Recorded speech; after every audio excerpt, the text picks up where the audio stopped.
ओम शांति। 26 मार्च 1970 के अव्यक्त महावाक्यों का सार, महारथीपन के गुण और कर्तव्य। बाप दादा ने पूछा, आज बोलना है वो बोलने से परे जाना है। बोलने से परे अवस्था अच्छी लगती है, वह बोलने की अच्छी है। तो बच्चों ने कहा दोनों। बाबा पूछते, ज़्यादा कौन सी अच्छी लगती है?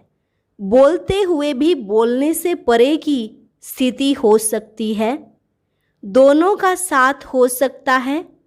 वह जब ना बोले तब परे अवस्था हो सकती है तो कब होगी? इस स्थिति में स्थित होने के लिए कितना समय चाहिए?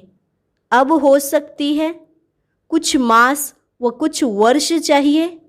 प्रैक्टिस अभी शुरू हो सकती है कि कारोबार में नहीं हो सकती। अगर हो सकती है तो अब से ही हो सकती है। जो महारथी कहलाए जाते हैं उनकी प्रैक्टिस और प्रैक्टिकल साथ साथ होना चाहिए। महारथी और घोड़े सवार में अंतर ही यह होता है। महारथियों की निशानी होगी प्रैक्टिस की और प्रैक्टिकल हुआ। घोड़े सवार प्रैक्टिस करने के बाद प्रैक्टिकल में आएंगे और प्यादे प्लान से ही सोचते रहेंगे। यह अंतर होता है। बच्चों को मुख से यह शब्द भी नहीं बोलना चाहिए कि अटेंशन है, प्रैक्टिस करेंगे।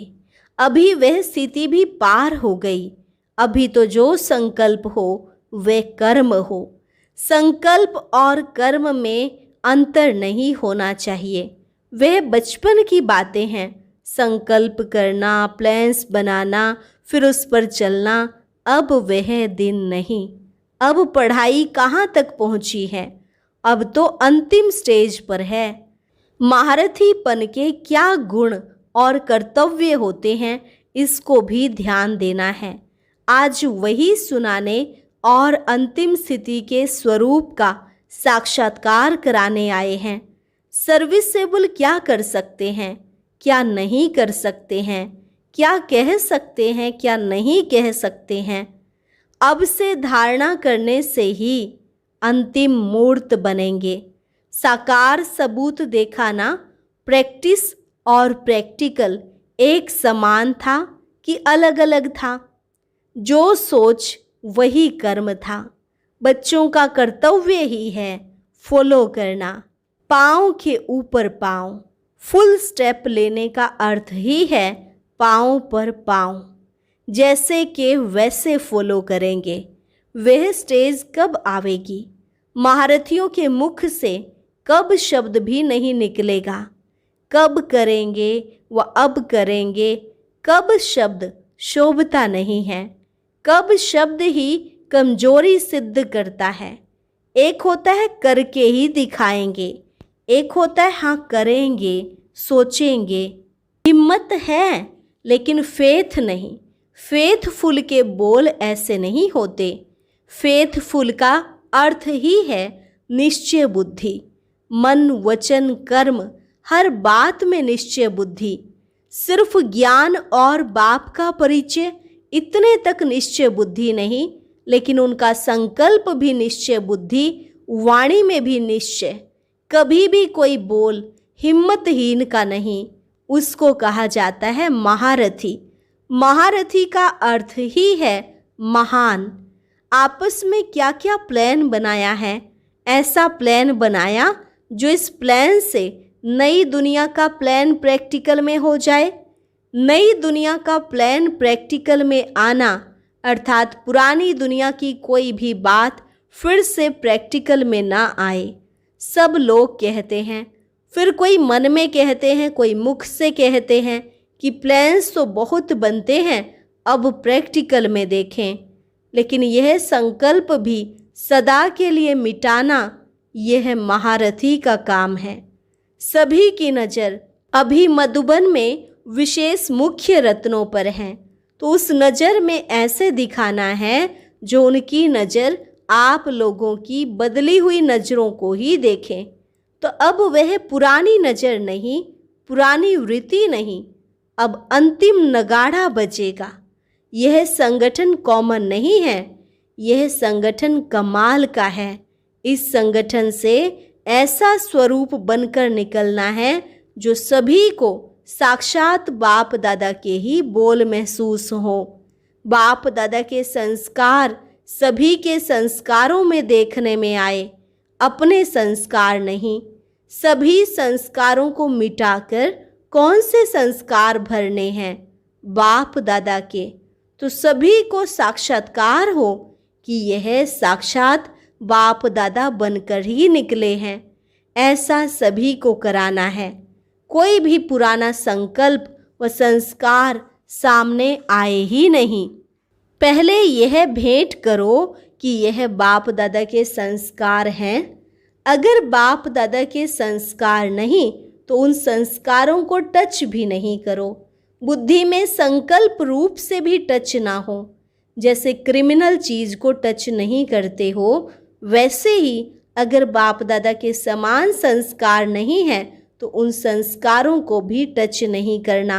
जैसे नियम रखते हो ना कि यह नहीं करना है, तो फिर भले क्या भी परिस्थिति आती है लेकिन वह आप नहीं करते हो, परिस्थिति का सामना करते हो, क्योंकि लक्ष्य है यह करना है। वैसे ही जो अपने संस्कार बाप दादा के समान नहीं है उनको बिल्कुल टच नहीं करना है। ऐसे समझो देह और देह के संबंध यह सीढ़ी तो चढ़ चुके हैं, लेकिन अब बुद्धि में भी संस्कार इमर्ज ना हो। जैसे संस्कार होंगे वैसा स्वरूप होगा। किसके संस्कार सरल मधुर होते हैं तो वह संस्कार स्वरूप में आते हैं। जब संस्कार बाप दादा के समान बन जाएंगे तो बाप दादा के स्वरूप सभी को देखने आएंगे। जैसे बाप दादा वैसे हूबहू वही गुण, वही कर्तव्य, वे ही बोल, वे ही संकल्प होने चाहिए। फिर सभी के मुख से निकलेगा यह तो वही लगते हैं। सूरत अलग होगी, सीरत वही होगी, लेकिन सूरत में सीरत आनी चाहिए। अब बाप दादा बच्चों से यही उम्मीद रखते हैं।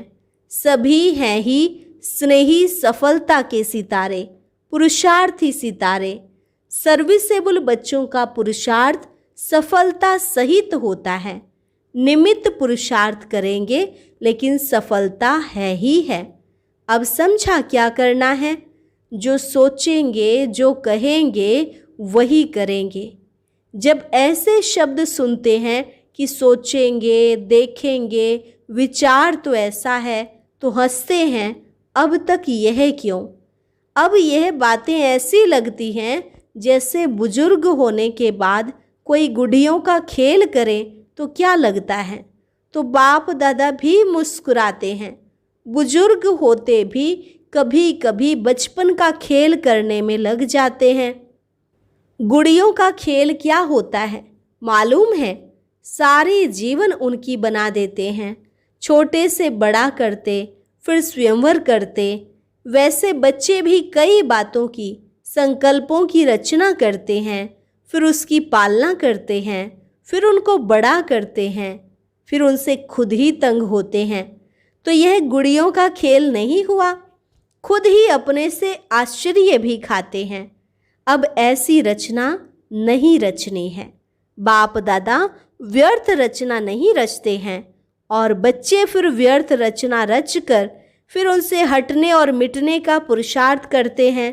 इसलिए ऐसी रचना नहीं रचनी है। 1 सेकंड की सुलटी रचना भी क्विक रचते हैं और उल्टी रचना भी इतनी तेजी से होती है। 1 सेकंड में कितने संकल्प चलते हैं।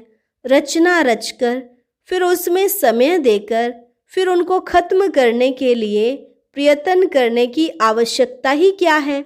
अब इस रचना को ब्रेक लगाना है। वह बर्थ कंट्रोल करते हैं ना, यह भी संकल्पों की उत्पत्ति होती है, तो यह भी बर्थ जन्म है। वहाँ वह जनसंख्या अति में जाती है और यहाँ फिर संकल्पों की संख्या अति होती है। अब इसको कंट्रोल करना है। पुरुषार्थ की कमजोरी के कारण संकल्पों की रचना होती है। इसलिए अब इनको नाम निशान से खत्म कर देना है।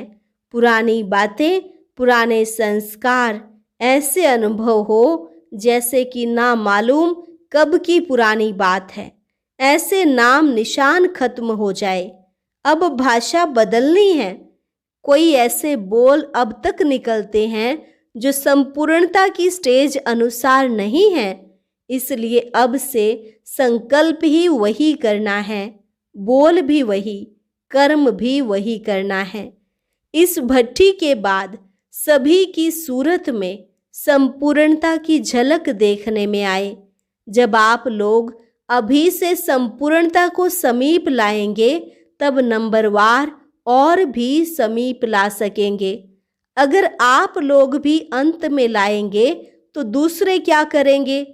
साकार रूप ने संपूर्णता को साकार में लाया। संपूर्णता साकार रूप में संपन्न देखने में आती थी।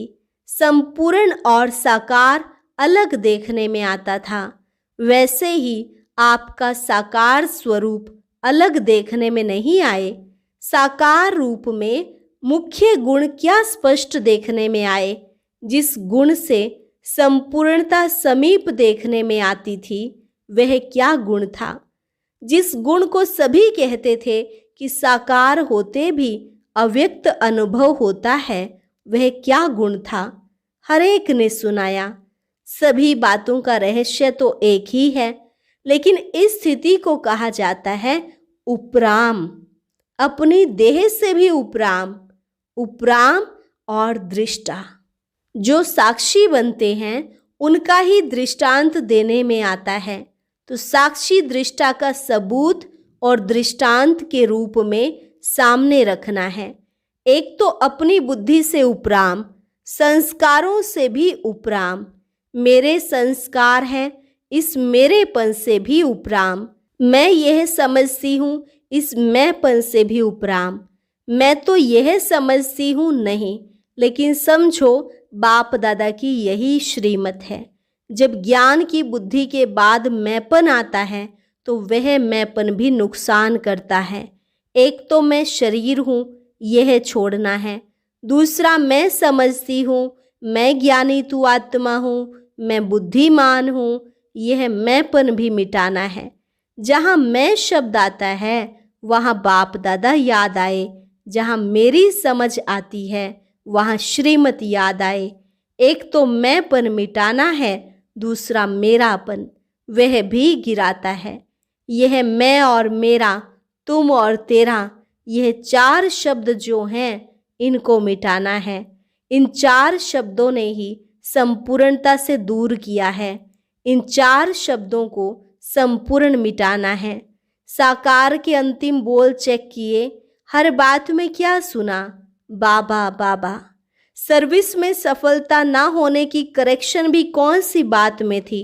समझाते थे हर बात में बाबा बाबा कहकर बोलो तो किसको भी तीर लग जाएगा। जब बाबा याद आता तो मैं मेरा, तू तेरा खत्म हो जाता है। फिर क्या अवस्था हो जाएगी? सभी बातें प्लेन हो जाएंगी। फिर प्लेन याद में ठहर सकेंगे। अभी बिंदी रूप में स्थित होने में मेहनत लगती है ना? क्यों? सारा दिन की स्थिति प्लेन ना होने के कारण प्लेन याद ठहरती नहीं।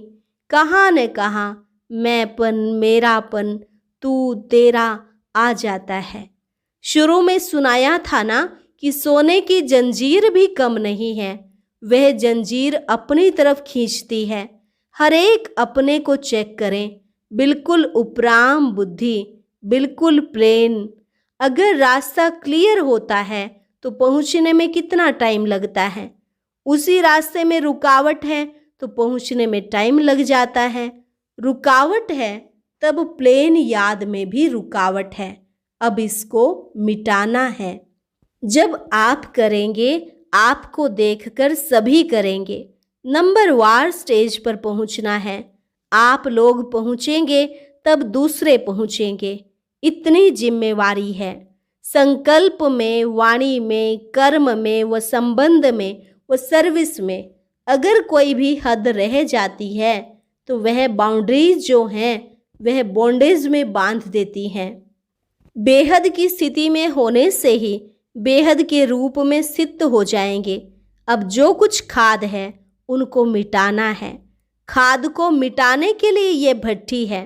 जब संगठन हो तो साक्षात बाप दादा के स्वरूपों का संगठन हो। अब यह संपूर्णता की छाप लगानी है। संपूर्ण अवस्था वर्तमान समय से ही हो, यह है महारथियों का कर्तव्य। अब और क्या करना है? स्कॉलरशिप कौन लेता है? स्कॉलरशिप लेने वालों का अब प्रत्यक्ष साक्षात्कार होता जाएगा। ऐसे नहीं कि बाप दादा गुप्त रहे तो हम बच्चों को भी गुप्त रहना है। नहीं, बच्चों को स्टेज पर प्रत्यक्ष होना है। प्रत्यक्षता बच्चों की होनी है। सर्विस के स्टेज पर भी प्रत्यक्ष कौन है? तो संपूर्णता की प्रत्यक्षता भी स्टेज पर लानी है। ऐसे नहीं समझो अंत तक गुप्त ही रहेंगे। बाप दादा का गुप्त पार्ट है, बच्चों का नहीं। तो अब वह प्रत्यक्ष रूप में लाओ। अब मालूम है सर्विस कौन सी करनी है। सम्मेलन क्या बस यही सर्विस है? इनके साथ साथ और श्रेष्ठ सर्विस कौन सी करनी है? अब मुख्य सर्विस है ही अपनी वृत्ति और दृष्टि को पलटाना। यह जो गायन है नज़र से निहाल, तो दृष्टि और वृत्ति की सर्विस यह प्रैक्टिकल में लानी है। वाचा तो एक साधन है, लेकिन कोई को संपूर्ण स्नेह और संबंध में लाना, उसके लिए वृत्ति और दृष्टि की सर्विस हो। यह सर्विस एक स्थान पर बैठे हुए एक सेकंड में अनेकों की कर सकते हैं। यह प्रत्यक्ष सबूत देखेंगे। जैसे शुरू में बाप दादा का साक्षात्कार घर बैठे हुआ ना, वैसे अब दूर बैठे आपकी पावरफुल वृत्ति ऐसा कार्य करेगी जैसे कोई हाथ से पकड़कर लाया जाता है। कैसा भी नास्तिक तमोगुणी बदला हुआ देखने में आएगा। अब यह सर्विस करनी है, लेकिन यह सर्विस सफलता को तब पाएगी जब वृत्ति और बातों में क्लियर होगी। जिम्मेवारी तो हरेक अपनी समझ से ही है। हरेक को अपनी सर्विस होते हुए भी यज्ञ की जिम्मेवारी भी अपने सेंटर की जिम्मेवारी के समान ही समझना है। खुद ऑफर करना है। वाणी के साथ साथ वृत्ति और दृष्टि में इतनी ताकत है जो किसके संस्कारों को बहुत कम समय में बदल सकते हो।